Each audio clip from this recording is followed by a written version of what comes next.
आज के इस वीडियो में हम बात करेंगे पॉलिटिकल साइंस की और ये है BA programme second year semester है तीसरा। ठीक है, ये प्रोग्राम में भी होता है ये टॉपिक तुलनात्मक राजनीति का, और ये ऑनर्स वाले स्टूडेंट के पास भी होता है। ये एमए अगर आप पॉलिटिकल साइंस में कर रहे हैं इग्नू से या कहीं और से, तो भी आपके पास ये तुलनात्मक राजनीति टॉपिक होता है, या फिर आप देश की किसी भी यूनिवर्सिटी से कर रहे हैं, अगर आप पॉलिटिकल साइंस के स्टूडेंट हैं तो ये टॉपिक आपके पास 100% आपको ये टॉपिक पढ़ना ही पढ़ना है। ठीक है, तुलनात्मक राजनीति का पहला वीडियो है ये, इस पे एक दो वीडियो और आएंगे और तब ये जाके टॉपिक खत्म होगा। तो देखिए, इसमें पूरा बेसिक आपको समझा दूंगा, डेफिनेशन वगैरह बता दूंगा, इंट्रो बता दूंगा, अच्छे से आप समझ जाएंगे। फिर इसका अगले टॉपिक पे चलेंगे अब। तो देखिए, तुलनात्मक राजनीति कंपैरेटिव पॉलिटिक्स के बारे में हम यहाँ पे पढ़ने वाले हैं। और टॉपिक जो होता है कुछ इस तरीके से होता है, तुलनात्मक राजनीति, स्वरूप, महत्व एवं विकास। इस तरीके से कोई आपकी यूनिट वगैरह आपको मिल सकती है। ठीक है, तो देखिए, एक बार वीडियो शुरू करने से पहले आप क्वेश्चन पेपर में देख लो कि आखिर क्वेश्चन जो आता है, पहला ही क्वेश्चन आपके पेपर में जब आप पेपर देने जाओगे तो पहला ही क्वेश्चन तुलनात्मक राजनीति का होगा। ठीक है, तो यह आएगा ही आएगा। तो इसमें क्वेश्चन आता किस लैंग्वेज में, इसे समझिए। कह रहे हैं कि तुलनात्मक राजनीति से आप क्या समझते हैं, यानी कि आपको पहले यह बताना है कि तुलनात्मक राजनीति क्या है। इसके बाद कह रहे हैं कि तुलनात्मक राजनीति की बदलती प्रकृति और विषय क्षेत्र की विवेचना करो। ये इसका दूसरा हाफ पोर्शन है। ठीक है, तो ये हो गया। एक और क्वेश्चन पेपर आप देखिए, तुलनात्मक राजनीति से क्या अभिप्राय है और तुलना करने की विधियों की विवेचना कीजिए। तो आपसे ये दो तरह से दो क्वेश्चन मैंने आपको दे दिए हैं जो प्रीवियस ईयर में पूछे हुए क्वेश्चन है। इसी तरह के क्वेश्चन आपके पेपर में भी आपको मिलेंगे। तो इससे सबसे पहले आपको क्या समझना है कि तुलनात्मक राजनीति क्या है। इसके बाद विधि हम बाद में पढ़ेंगे। ठीक है, यहाँ पे विवेचना हम बाद में करेंगे। सबसे पहले हम यही समझ जाते हैं कि तुलनात्मक राजनीति आखिर होता क्या है। ठीक है, चलिए समझते हैं इसको। तुलनात्मक राजनीति का अर्थ आपको अगर सिंपल भाषा में समझाऊं, आप कोई भी किताब पढ़ोगे तो आपको यही मिलेगा। किसी एक राजनीतिक व्यवस्था की अन्य राजनीतिक व्यवस्थाओं से तुलना करने की जो तरीका है उसको हम तुलनात्मक पद्धति कहते हैं। ठीक है, इसी प्रकार तुलनात्मक राजनीति का जो मतलब हो जाता है वो होता है विभिन्न देशों के शासन व्यवस्था की आपस में तुलना करना। मैं आपको एक एग्जांपल देता हूं। मान लो आप एक राजनीतिक विज्ञान के विद्यार्थी हो और आप बैठे हो तुलना करने के लिए। तुलनात्मक राजनीति के तहत आप दो देशों की तुलना कर रहे हो। आपने क्या करा, चीन का शासन व्यवस्था ले लिया, दूसरी तरफ आपने भारत की शासन व्यवस्था ले ली। तो आप क्या करोगे, तुलना करोगे। आप ये देखोगे कि वहां पे कानून कैसा है, भारत में कानून कैसा है। जैसे भारत में लोकतंत्र है तो वहां पे क्या है, वहां पे एक ही पार्टी का शासन रहता है। ठीक है, वहां पे लोग कम्युनिज्म को ज्यादा महत्व दिया जाता है वहां पे। ठीक है, भारत में जो नीतियां हैं वो अलग तरह से होती हैं। चाइना में अगर आप देखोगे वहां पे नीतियां जो हैं वो अलग तरीके से होती हैं, रूल्स अलग हो सकते हैं दोनों जगह। ठीक है, वहां की संस्थाएं अलग हो सकती है, चुनाव व्यवस्था अलग हो सकती है। जैसे भारत में आप देखोगे यहाँ पे बहुत सारी राजनीतिक पार्टी हैं, लेकिन वहां पे तो केवल एक ही पार्टी होती है और कम्युनिस्ट पार्टी के लोग ही सत्ता में आते हैं। तो दोनों जगह आप देखोगे तो आपको बहुत सारा अंतर दिखाई देगा। ये जो अंतर होता है, यानी दो देशों की शासन व्यवस्था की तुलना करना, दो देशों के कानून की तुलना करना, दो देशों की चुनाव प्रणाली की तुलना करना, ये आप किसी भी तरीके से तुलना करते हो, संस्थाओं की तुलना करना, उनके राष्ट्रीय अध्यक्ष की तुलना करना, ये सारा का सारा क्या आ जाता है, तुलनात्मक राजनीति के अंतर्गत आ जाता है। तो अब आपको इस एग्जाम्पल से समझ में आया होगा। चलिए एक बार फिर से पढ़ते हैं। तुलनात्मक राजनीति का अर्थ किसी एक राजनीतिक व्यवस्था की अन्य राजनीतिक व्यवस्था से तुलना करने का जो तरीका होता है उसको हम तुलनात्मक पद्धति कहते हैं। इसके अनुसार तुलनात्मक राजनीति का मतलब हो जाता है कि विभिन्न देशों के शासन व्यवस्था की आपस में तुलना करना होता है। ठीक है, इसमें चलिए और देखते हैं। अगर हम इसको संक्षेप में थोड़ा शॉर्ट में समझें तो क्या होगा कि एक राजनीतिक व्यवस्था की अन्य राजनीतिक व्यवस्थाओं से तुलना करने के तरीकों को तुलनात्मक पद्धति कहते हैं। यह अभी हम पढ़ चुके हैं। और इसके अंतर्गत विभिन्न अध्ययनकर्ता जो तुलना करने वाला है, मान लो आप कर रहे हो तुलना, तो जो आप क्या होगे, अध्ययनकर्ता होगे। तो आप किस किस चीज की तुलना करोगे, तो जो पारंपरिक राजनीति पुराना जो तरीका होता था उसमें केवल दो देशों की शासन व्यवस्था को ही तुलना कर लेते थे, बस इतना ही होता और इससे ज्यादा नहीं होता था। लेकिन धीरे धीरे उसका जो स्वरूप है वो बदला है। तो समझिए क्या, इसमें देखो, इसमें आप तुलना करोगे राज्यों के कार्य, यानी सरकार के क्या कार्य हैं वहां पे। राज्य का मतलब यहाँ पे सरकार से है। ठीक है, व्यवस्था शासन व्यवस्था से है। राज्यों का संगठन कैसा है, सरकार की वहां पे नीति कैसी है, उनके अंतर्गत संस्थाएं कौन कौन सी हैं, राजनीतिक दलों के बारे में आप अध्ययन करोगे, कैसी वहां पे राजनीतिक पार्टियां हैं, दबाव समूह कौन कौन से हैं वहां पे। ठीक है, तो ये सारा अध्ययन किया जाता है तुलनात्मक राजनीति के तहत। यहाँ पे आपको समझ में आ गया होगा। अब समझते हैं थोड़ा आगे। ये तो थी एक घिसी पिटी परिभाषाएं जो आपको घिसा पिटा मतलब जो आपको ज़्यादातर सभी किताबों में मिल जाएगा, लेकिन इसको थोड़ा एडवांस लेवल पे पढ़ते हैं और थोड़ा सा डीप समझते हैं। देखिए यहाँ पे मैंने चेंज करे हैं कुछ वर्ड, मैंने किताब से हेल्प ली है और यहाँ पे सिंपल बनाने की कोशिश की है। तो देखिए, तुलनात्मक राजनीति केवल आधुनिक युग की देन नहीं है, यानी आज के समय की चीज़ नहीं है ये, बल्कि इसका अपना एक गौरवपूर्ण इतिहास है। यानी ये बहुत ऐतिहासिक, बहुत पुरानी व्यवस्था है। तुलनात्मक राजनीति के विकास की गाथा आज से शुरू नहीं होती, याद रखें। इसकी गाथा शुरू होती है विद्वान अरस्तु से, अरस्तु के समय से शुरू होती है।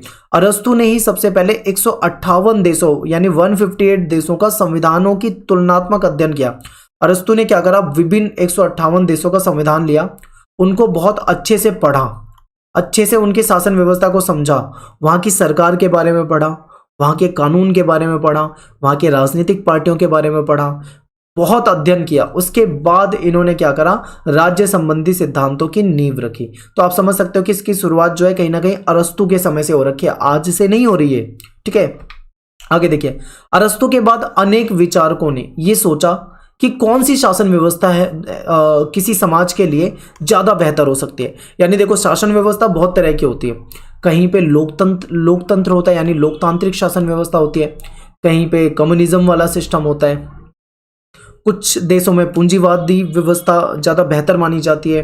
ठीक है, कुछ देशों में साम्यवाद, समाजवाद, इसको ज़्यादा बेहतर माना जाता है। कहीं पे राष्ट्रपति को ज़्यादा पावर होती है, कहीं पे प्राइम मिनिस्टर को ज़्यादा पावर होती है। ठीक है, हर देश में व्यवस्थाएं अगर आप देखोगे तो अलग अलग होगी। हर देश का अपना संविधान अलग होता है, वहाँ पे रूल्स जो होते हैं वो अलग होते हैं, शासन व्यवस्था अलग होती है, और उन देशों का कानून वगैरह सब कुछ अलग है। तो इन्होंने जब सभी चीज़ों का अध्ययन किया और देखा, तो विचारकों ने ये सोचा कि आखिर कौन सी ऐसी व्यवस्था है जो किसी समाज के लिए बेहतर हो सकती है। ठीक है, बहुत सारी व्यवस्थाओं में से कौन सी व्यवस्था बेहतर हो सकती है।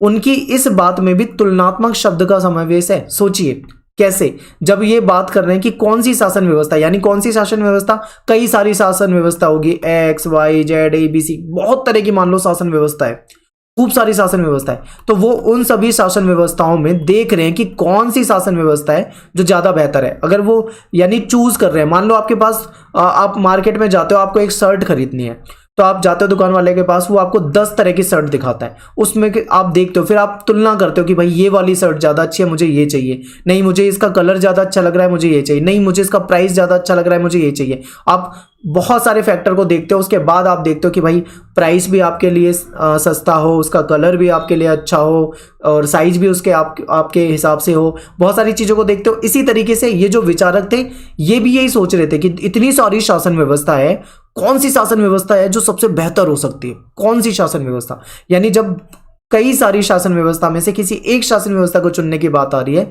तो कहीं ना कहीं ये भी तुलनात्मक शब्द का समावेश इसके अंदर दिख रहा है। आपको समझ रहे हो क्या कहना चाह रहा हूं? तो इस चीज को समझिए।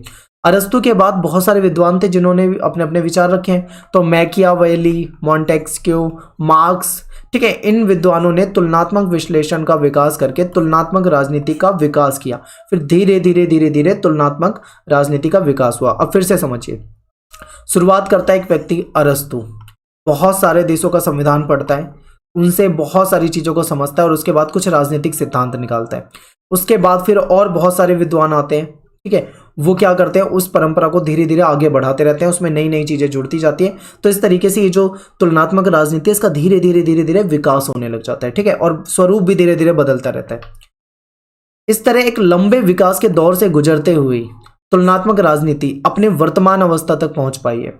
ठीक है, तुलनात्मक राजनीति में अनेकों उतार चढ़ाव आए और आज ये एक स्वतंत्र विषय के रूप में हमारे सामने है, और बहुत मतलब ये लगा लो कि दुनिया के ज़्यादातर देशों में ये पढ़ा जाता है। अरस्तु से लेकर वर्तमान अवस्था तक तुलनात्मक राजनीति के विकास का अध्ययन हम निम्न प्रकार से कर सकते हैं। देखो, एक तो हम पढ़ेंगे सेकेंड वर्ल्ड वॉर, जो दूसरा विश्व युद्ध हुआ था, तब तक के समय में तुलनात्मक राजनीति का विकास कितना हुआ था। फिर द्वितीय विश्व युद्ध यानी सेकेंड वर्ल्ड वॉर के बाद के समय में तुलनात्मक राजनीति का विकास कैसे हुआ, और वर्तमान समय में यानी आधुनिक समय में, आज अगर हम बात करें आज के समय में क्या इसकी स्थिति है, इसको हम देख सकते हैं। तो देखिए, ये सारी चीजें आपको समझनी है। यानी वर्ल्ड वॉर जो हुआ था दूसरा, वो 1939 से लेके 1945 तक हुआ। इससे पहले तुलनात्मक राजनीति का क्या विकास रहा है, फिर इसके बाद क्या विकास रहा है, ठीक है। और आज के समय में क्या है, इन सारी चीज़ों का अध्ययन किया जाता है तुलनात्मक राजनीति के तहत। तो इसमें बहुत सारे बदलाव आए। मैं आपको एक एग्जांपल दे के बताता हूँ। जब सबसे पुराने समय में तुलनात्मक राजनीति के अध्ययन की बात करें तो वहाँ पे केवल शासन व्यवस्था, दो देश की शासन व्यवस्था को के बीच में तुलना की जाती थी। स्टार्टिंग की बात कर रहा हूँ मैं, लेकिन धीरे धीरे इसमें बदलाव आया। अब यहाँ पे सरकार के बारे में अध्ययन किया जाने लगा। फिर यहाँ पे राजनीतिक जो पार्टियां होती है सरकार की, राजनीतिक दल जो होते हैं उसके बारे में अध्ययन किया जाने लगा। फिर संस्थाओं के बारे में अध्ययन किया जाने लगा, ठीक है। फिर दबाव समूह जो होते हैं वहाँ पे दबाव समूह, उसके बारे में डिस्कस किया जाने लगा। फिर वहाँ पे व्यवस्था जो है उसके बारे में देखा जाने लगा। वहाँ पे कानून जो है उसको देखा जाने लगा। वहाँ पे लोगों पे किस प्रकार से शासन किया जा रहा है, इन सभी चीज़ों को, यानी एक छोटी सी चीज़ से बढ़ते बढ़ते धीरे धीरे इसमें समय के साथ साथ बहुत सारी चीज़ें जुड़ती गई। और आज के समय में देखें तो बहुत सारे पॉइंट को रख कर उसका अध्ययन किया जाता है। तो आपको समझ में आ गया होगा यहाँ तक। आगे समझिए, तुलनात्मक पद्धति का अर्थ तथा विकास। राजनीतिक शास्त्र में तुलनात्मक पद्धति का प्रयोग प्राचीन समय से ही होता है। मैंने आपको बताया था कि अरस्तु के समय से ये तुलनात्मक पद्धति चल रही है। ये कोई नई परिघटना नहीं है कि आजकल में ये शुरू हुई हो। ये पद्धति का प्रयोग जो है वो विभिन्न विद्वानों ने कर रखा है। अरस्तु ने किया था सबसे पहले, उसके बाद मॉन्टेस्क्यू हो गए, सिसरो हो गए, ब्रायस हो गए, फाइनर हो गए, ये हो गए। इसके अलावा भी बहुत सारे विद्वान हैं, पर सबके नाम यहाँ पे आपको याद नहीं रखने, आप केवल 2 या 3 नाम याद रखें। सबसे पहले अरस्तु ने ही 158 देशों के संविधान का अध्ययन किया था और कई सारी बातें सामने रखी थी, ठीक है। अब थोड़ा सा मॉन्टेस्क्यू के बारे में पढ़िए। ब्रिटेन और फ्रांस के संविधान की तुलना की थी इन्होंने 2 देश, एक ब्रिटेन दूसरी तरफ फ्रांस, इन दोनों देशों के संविधान का अध्ययन किया, व्यवस्था का अध्ययन किया, सरकार का अध्ययन किया, राजनीतिक पार्टियों का अध्ययन किया, शासन व्यवस्था का अध्ययन किया। उसके बाद शक्ति के सिद्धांत के बारे में इन्होंने शक्ति का सिद्धांत प्रतिपादित किया, ठीक है, दिया। दूसरे विद्वान ने लॉर्ड ब्राइस जो थे, इन्होंने तुलनात्मक पद्धति का प्रयोग करते हुए लोकतांत्रिक शासन व्यवस्था की सफलता के तत्व बताए। इन्होंने ये देखा कि किस किस देश में लोकतांत्रिक शासन व्यवस्था है और इन्होंने बताया कि लोकतांत्रिक शासन व्यवस्था किस किस देश में कितना कितना सफल है और ये बेहतर है। ऐसे ऐसे कई सारे विद्वान आए जिन्होंने अपनी अपनी बातें रखी हैं। फाइनर की बात करते तो फाइनर जो विद्वान थे, इन्होंने भी तुलनात्मक पद्धति को ही अपनाया था। तो बहुत सारे विद्वान हैं जो इस चीज को अपना चुके हैं। अब थोड़ा सा अरस्तु का योगदान पढ़ना आपके लिए बहुत जरूरी है। क्यों? क्योंकि शुरुआत तो कहीं ना कहीं इन्हीं के द्वारा हो रही है। तो समझिए इसको। अरस्तु का तुलनात्मक राजनीति के परंपरागत दृष्टिकोण का जनक माना जाता है। क्यों? क्योंकि सबसे पुराने समय में बात करें तो इन्होंने ही तो सबसे पहले शुरुआत करी थी, जब 158 देशों के संविधान की तुलना की थी। और उसने सबसे अच्छी और बुरी, यानी संविधानों के जब संविधान रखे, पढ़े, समझे, तो उसमें सबसे अच्छी और सबसे बुरी शासन प्रणाली पर विचार दिए। अरस्तु की एक पुस्तक है जिसको कहा जाता है पॉलिटिक्स। अरस्तु ने कौन सी पुस्तक लिखी है? पॉलिटिक्स। इस पॉलिटिक्स में इन्होंने राजनीति अध्ययन की पद्धति, जो तरीके होते हैं, उस पद्धति से संबंधित कई प्रश्न उठाए और उसका समाधान भी इन्होंने अपनी ही पुस्तक में दिया। कई सारे क्वेश्चन भी उठाए इन्होंने और उसके आंसर भी इन्होंने दिए, ठीक है। अरस्तु जो थे, इन्होंने राजनीतिक शास्त्र को अन्य शास्त्रों से अलग करके एक स्वतंत्र शास्त्र बनवाया। राजनीतिक शास्त्र को अलग सब्जेक्ट, अलग विषय बनाने के लिए इनका बहुत बड़ा योगदान है। इसी कारण अरस्तु जो है इनको राजनीतिक विज्ञान का जनक बोलते हैं, ठीक है। राजनीतिक विज्ञान का जनक कौन है? अरस्तु है। इस प्रकार आप समझ सकते हैं कि अरस्तु ने तुलनात्मक पद्धति का विकास किया है और उसके द्वारा ही अरस्तु के द्वारा ही ये तुलनात्मक पद्धति लाई गई थी और बाद में धीरे धीरे इसका विकास होता गया और आज के समय में अरस्तु ने जो दिया था, जो तुलनात्मक पद्धति, उसी का विकास होता जाता है, उसी को आधार माना जाता है, ठीक है। अब बात कर लेते हैं तुलनात्मक राजनीति की परिभाषा। जब भी आप कोई टॉपिक पढ़ते हो, पूरी भूमिका देनी है, पूरा इंट्रोडक्शन ले देना है, कहाँ से आया, कैसे आया, कौन कौन से महत्वपूर्ण थे। परिभाषा भी आपके लिए बहुत जरूरी होती है पेपर में लिखना। वैसे तो आपके राइटर की किताबें पढ़ोगे तो आपको 5-5, 6-6, 7-7, 8-8, 10-10 परिभाषाएं भी मिल सकती है एक टॉपिक पे, पर आपको इतनी सारी परिभाषाएं याद नहीं करनी। आप 2 या 3 परिभाषा कम से कम याद करो जो आप पेपर में लिख के आओ। अब देखिए, जिन वैलेंट के ये विदेशी व्यक्ति हैं, इनके अनुसार क्या है समझिए। इन्होंने कहा कि राजनीति वर्तमान विश्व में विभिन्न सरकारों का अध्ययन है, यानी आज के समय में दुनिया भर की सरकारों का अध्ययन है। और उसने इसमें 3 बातों को महत्वपूर्ण माना है। सबसे पहले विभिन्न देशों की विधान पालिका, कार्यपालिका तथा न्यायपालिका का अध्ययन करना। दूसरा है राजनीतिक आचरण, राजनीतिक दलों के बारे में जानकारी करना। दबाव समूह जो होते हैं, किसी देश में दबाव समूह का काम कौन करते हैं? दबाव समूह का काम करते हैं वहां के लोग और उनकी एकता। जैसे मान लो किसान है, बहुत सारे किसान किसी चीज को लेके आंदोलन कर दें तो वो सरकार पे एक दबाव समूह के रूप में दबाव डाल रहे हैं, एक तरह से आप ये समझ सकते हो। चुनाव प्रणाली का अध्ययन किया जाता है, कानून का अध्ययन किया जाता है। यानी इन्होंने कहा कि ये जो तुलनात्मक राजनीति है, तुलनात्मक अध्ययन है, इसके तहत विभिन्न देशों की विधान पालिका को अध्ययन किया जाता है, कार्यपालिका का अध्ययन किया जाता है, न्यायपालिका का अध्ययन किया जाता है, वहाँ के राजनीतिक पार्टियों का अध्ययन किया जाता है, दबाव समूह का अध्ययन किया जाता है, वहाँ की चुनाव प्रणाली का अध्ययन किया जाता है, उन देशों के कानून का अध्ययन किया जाता है, उसकी तुलना की जाती है। ठीक है, ये बता रही है। दूसरे विद्वान है एडवर्ड ए फ्रीमैन। इनके अनुसार देखिए, फ्रीमैन कहते हैं कि तुलनात्मक राजनीति का अध्ययन राजनीतिक संस्थाओं तथा सरकारों के विभिन्न प्रकार के तुलनात्मक विवेचन तथा विश्लेषण करता है। तो अब आपको ये ध्यान रखना है कि यहाँ पे समझना नहीं होता अब डेफिनेशन में हमें ज़्यादा कुछ, क्योंकि डेफिनेशन की आप लैंग्वेज भी चेंज नहीं कर सकते। जिसने जैसी डेफिनेशन दी है आपको वैसी ही डेफिनेशन पढ़नी होती है और पेपर में उसी तरीके से लिखनी होती है। तो आप इसे समझें। ठीक है, देखें, एक है आरसी मैक्रीडीज। इन्होंने क्या कहा है, इनका समझिए। हेरोडोट्स जो कि इतिहास के पिता कहलाते हैं, हेरोडोट्स और अरस्तु के समय से ही राजनीतिक मूल्यों, विश्वासों, संस्थाओं, सरकारों और राजनीतिक व्यवस्थाओं में विविधताएं जो थी, वैरायटी जो थी, वो बहुत ज़्यादा थी।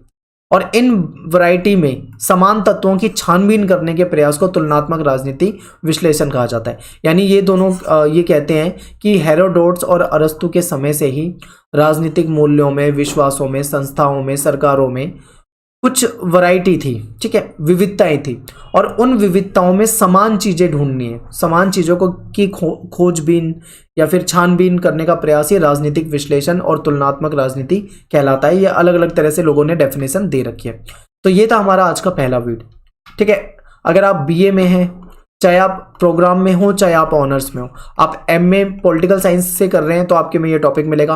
आप कहीं के भी स्टूडेंट हो, चाहे आप डीयू से हो, एसओएल से हो, रेगुलर से हो, एनसी वेब से हो, ठीक है, चाहे आप इग्नू से हो, चाहे आप जामिया से हो, चाहे आप पूरे देश में किसी भी यूनिवर्सिटी से हो, ये टॉपिक पूरे देश में पढ़ाया जाता है। ठीक है, पूरे देश में क्या, पूरी दुनिया में पढ़ा जाता है कंपैरेटिव पॉलिटिक्स। तो ये बहुत इंपॉर्टेंट है, आप बिल्कुल इसे पढ़ें, समझें। पहला वीडियो था ये, कैसा लगा आपको आप मुझे कमेंट में बताएं और इसके बाद दूसरा वीडियो जल्दी लेके आते हैं। ठीक है, तो मिलते हैं नेक्स्ट वीडियो में। थैंक्स फॉर वॉचिंग सभी को। जय हिंद, जय भारत।